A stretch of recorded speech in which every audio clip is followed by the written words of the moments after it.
The mechanism whereby I imagined it would happen is that we would make models that were good at coding and good at AI research, and we would use that to produce the next generation of model and speed it up, to create a loop that would increase the speed of model development. We are now, in terms of the models that write code, I have engineers within Anthropic who say, I don't write any code anymore. I just let the model write the code, I edit it, I do the things around it. I don't know, we might be 6 to 12 months away from when the model is doing most, maybe all of what SWEs do end to end. And then it's a question of how fast does that loop close? Not every part of that loop is something that can be sped up by AI, right? There's like chips, there's manufacture of chips, there's training time for the model. So it's, I think there's a lot of uncertainty. It's easy to see how this could take a few years. It's very hard for me to see how it could take longer than that. Yeah. But if I had to guess, I would guess that this goes faster than people imagine, and that key element of code and increasingly research going faster than we imagine, that's going to be the key driver. It's really hard to predict, again, how much that exponential is going to speed us up, but something fast is going to happen. Look, I think I'm still on the same kind of timeline. I think there has been remarkable progress, but I think some areas of kind of engineering work, coding, also you could say mathematics, are a little bit easier to see how they would be automated, partly because they're verifiable what the output is.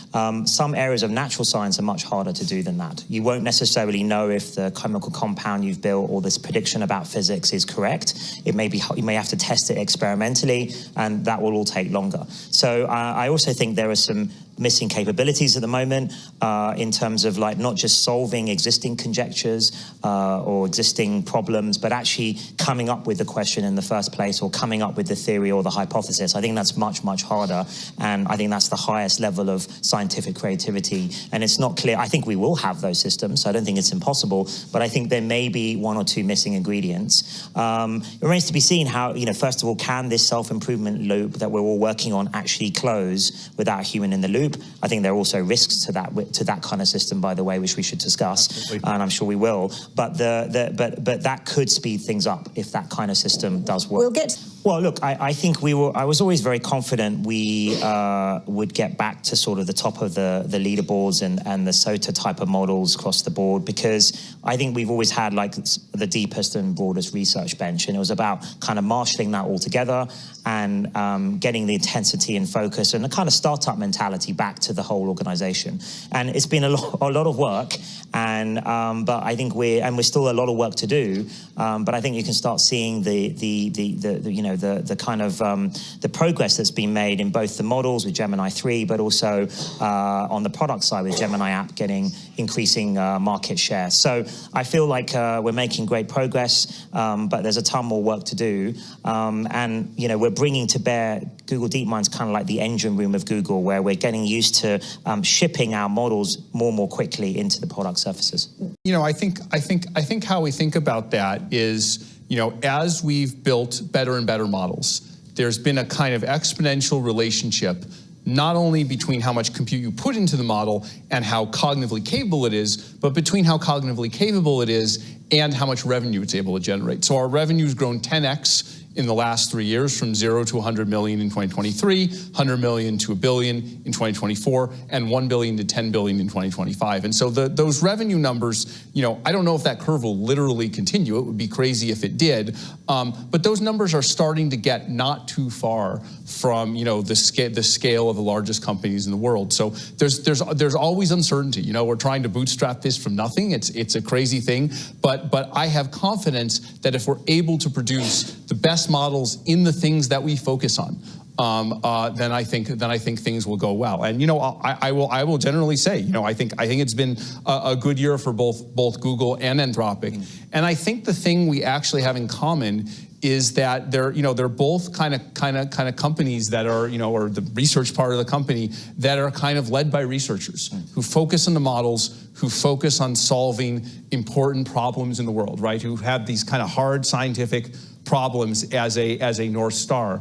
And I think those are the kind of companies that are going to succeed going forward. And I think we share that. I definitely don't think it's going to be a normal technology. So, I mean, there are aspects already that, as Dario mentioned, that it's already helping with our coding and some aspects of research.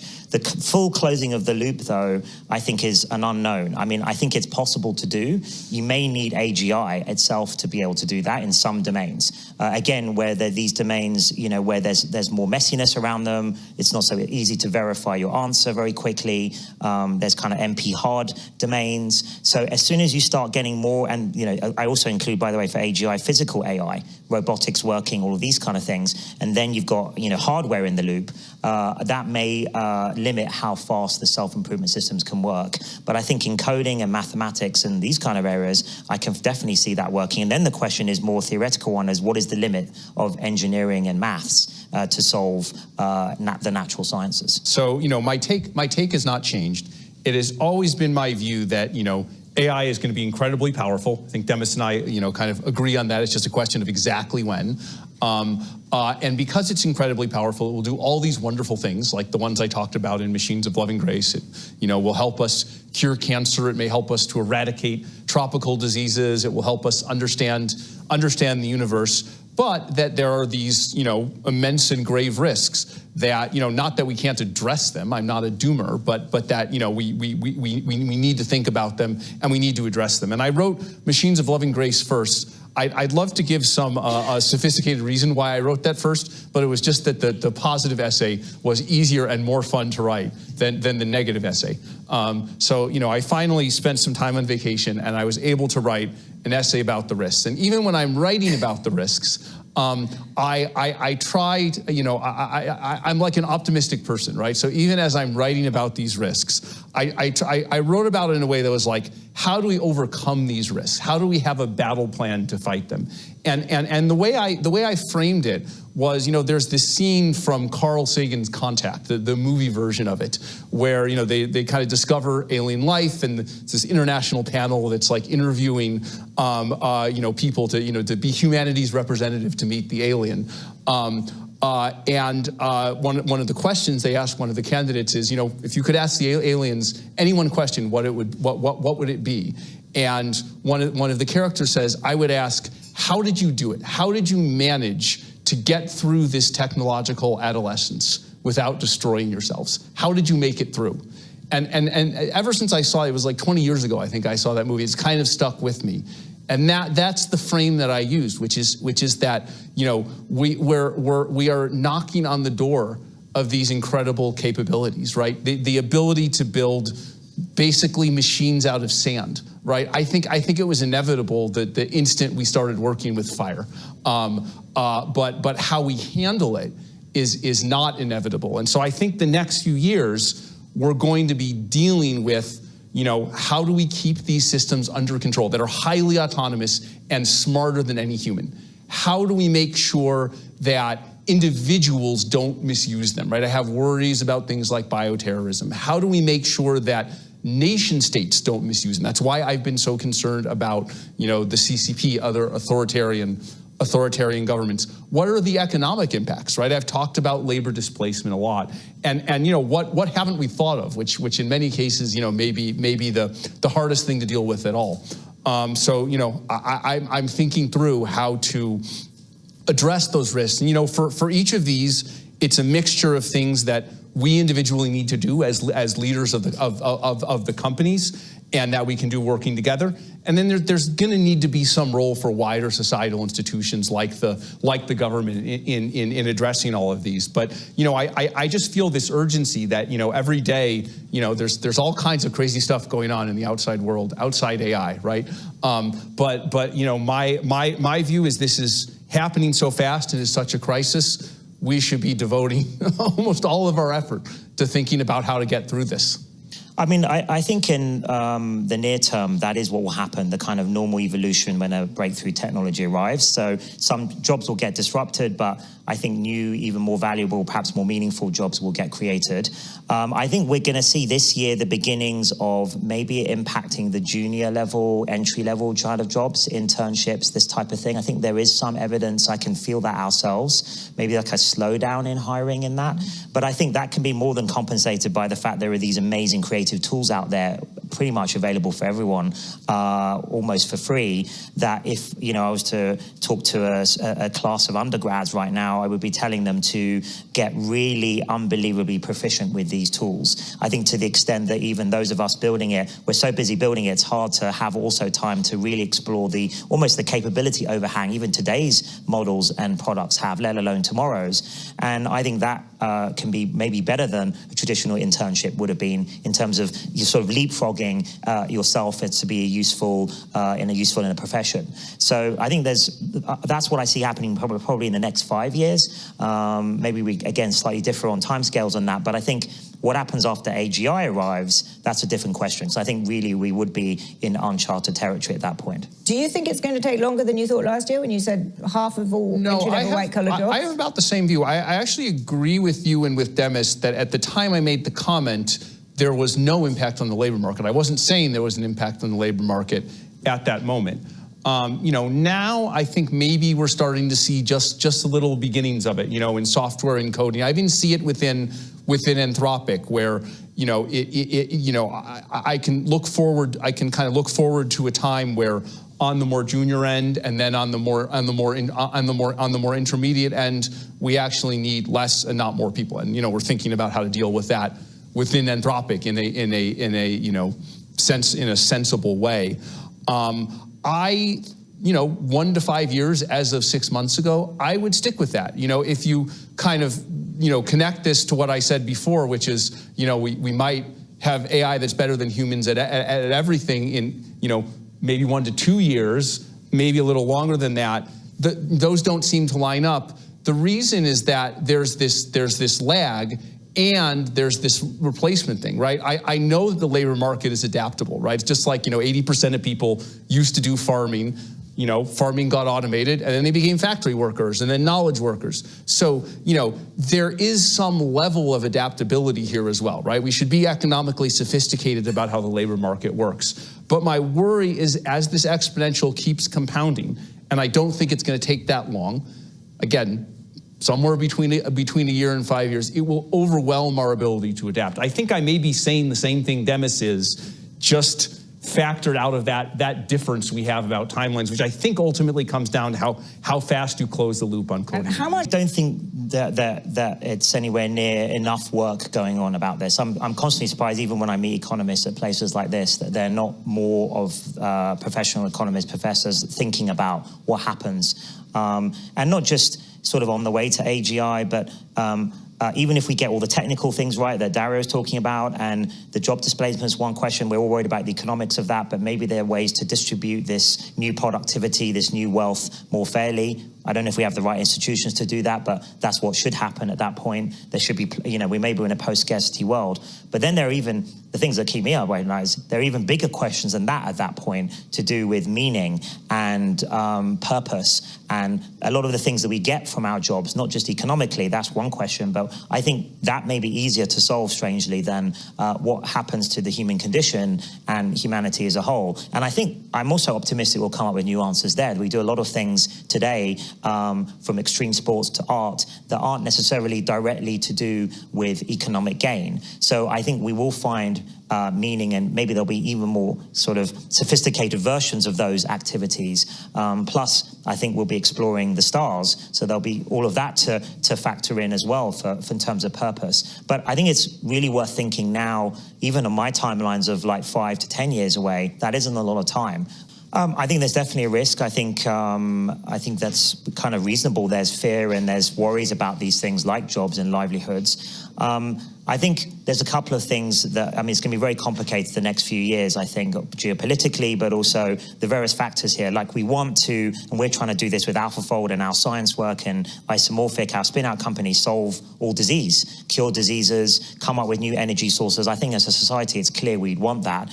I think maybe the balance of what the industry is doing is not enough balance towards those types of activities. I think we should have a lot more examples. I know Dario agrees with me of like AlphaFold-like things that help sort of unequivocal good in the world. And I think actually it's incumbent on the industry and all of us leading players to show that more, demonstrate that, not just talk about it, but demonstrate that. But then it's going to come with these other attendant disruptions. But I think the other issue is the geopolitical competition. There's obviously competition between the companies, companies, but also US and China primarily. So unless there's an international cooperation or understanding around this, which I think would be good actually in terms of things like minimum safety standards for deployment. I think Dario would agree on that as well. I think it's vitally needed. This technology is going to be cross-border. It's going to affect everyone. It's going to affect all of humanity. Actually, Contact is one of my favorite films as well. So funnily enough, I didn't realize it was yours too, Dario. But I think, those kind of things need to be worked through. And if we can, maybe it would be good to have a bit of a slightly slower pace than we're currently predicting, even my timelines, so that we can get this right societally. And what, if anything, do you think should be done about that? And the administration seems to be doing the opposite of what you were suggesting. Yeah, I mean, look, we're just trying to do the best we can to, we're just one company, and we're trying to operate in, the environment that exists, no matter how crazy it is. But I think at least my policy recommendations haven't changed. That not selling chips is one of the biggest things we can do to make sure that we have the time to handle this. I said before, I prefer Demis's timeline. I wish we had 5 to 10 years. So it's possible he's just right and I'm just wrong. But assume I'm right and it can be done in 1 to 2 years. Why can't we slow down to Demis's timeline? Well, you could just slow down. Well, no. But the reason we can't do that is because we have geopolitical adversaries building the same technology at a similar pace. It's very hard to have an enforceable agreement where they slow down and we slow down. And so if we can just not sell the chips, then this isn't a question of competition between the US and China. This is a question of competition between me and Demis, which I'm very confident that we can work out. Mm-hmm. And what do you make of the logic of the administration, which, as I understand it, is we need to sell them chips because we need to bind them into US supply chains? So, I think it's a question not just of time scale, but of the significance of the technology, right? If this was telecom or something, then all this stuff about proliferating the U.S. stack and wanting to build our chips around the world to make sure that these random countries in different parts of the world build data centers that have NVIDIA chips instead of Huawei chips. I think of this more as like, it's a decision. Are we going to, sell nuclear weapons to North Korea and, because that produces some profit for Boeing, where we can say, okay, yeah, these cases were made by Boeing. Like the U.S. is winning. Like this is great. Like I just, that analogy should just make clear how I see this trade-off, that I just don't think it makes sense. And we've done a lot of more aggressive stuff towards China and other players that I think is much less effective than this one measure. Since the beginning of Anthropic, we've kind of thought about this risk. I mean, our research at the beginning of it was very theoretical, right? We pioneered this idea of mechanistic interpretability, which is looking inside the model and trying to understand, looking inside its brain, trying to understand why it does what it does. As human neuroscientists, which we actually both have background in, try to understand the brain. And I think as time has gone on, we've increasingly documented the bad behaviors of the models when they emerge, and are now working on trying to address them with mechanistic interpretability. So I think I've always been concerned about these risks. I've talked to Demis many times. I think he has also been concerned about these risks. I think I have definitely been, and I would guess Demis as well, although I'll let him speak for himself, skeptical of doomerism, which is, we're doomed, there's nothing we can do, or this is the most likely outcome. I think this is a risk. This is a risk that if we all work together, we can address. We can learn through science to properly, control and direct these creations that we're building. But if we build them poorly, if we go, if we're all racing and we go so fast that there's no guardrails, then I think there is risk of something going wrong. Azan, I've been working on this for 20 plus years, so we already knew, look, the reason I've spent my whole career on AI is the upsides of solving basically the ultimate tool for science. and understanding the universe around us. I've sort of been obsessed with that since a kid. And building AI is should be the ultimate tool for that if we do it in the right way. The risks also we've been thinking about since the start, at least the start of DeepMind 15 years ago. And we kind of sort of foresaw that if you got the upsides, it's a dual purpose technology. So it could be repurposed by, say, bad actors for harmful ends. So we've needed to think about that all the way through. But I'm a big believer in human ingenuity. But the question is having the time and the focus and all the best minds collaborating on it to solve these problems. I'm sure if we had that, we would solve the technical risk problem. It may be we don't have that, and then that will introduce risk because it'll be fragmented, there'll be different projects and people will be racing each other. Then it's much harder to make sure, these systems that we produce will be technically safe.